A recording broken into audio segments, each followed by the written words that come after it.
رسول الله فرمایي چې رب العالمین نه نمونه دي من احصاها چې دا یاد کړه دخل الجنه د شي انسان به الله جنت ته داخلي دا یادول او د رب العالمین وختنه ور باندې کول وسیله کې الله له پېښ کول دا ګور اسمه څه ډېر لوی نقصان دی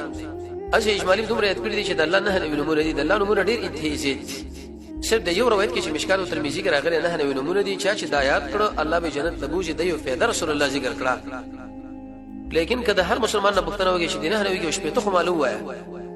دا خو به مولا یاد لید د دینه دا خبر معلومه شو چې د اسمن بینه الله سره اسی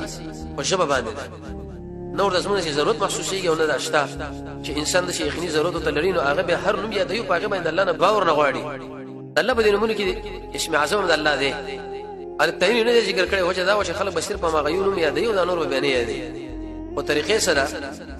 یو عالم لیکي وي ته د الله دا ټول نمونه ځان سره یادو په توجه کې چې کوم یو نوم باندې د زړه ډیر خوږ ورغه بس هم دغه اسم اعظم دی الله نه په دعا وغواړه الله بس ایسه دعا قبول کړي موږ دعا ضرورت نه لرو کوم چیرته لرلې موږ بد الله نوم او دغه شان یاد کړي وي او به هغه خوندم ته اخسته وي به رب العالمین د شپې په وخت کې وسیله کې پېښ کړي وي حدیث کې راځي رسول الله فرمایي اذا سالتم الله شکر الله نه سوال کوئ نو د فردوس سوال ته وکړئ فإنه دا فردوس شری د جنت منزل او اعلی جنت د پاسه د مهربان الله عرش باندې دی او د دینه د ټول جنت نهرونه بیروالي د شه بنو چې الله شر د جنت پر سپلوي چې موږ له زیرا کړه نه چې موږ لراکې د فردوس زیرا کړه اوچت همت بسات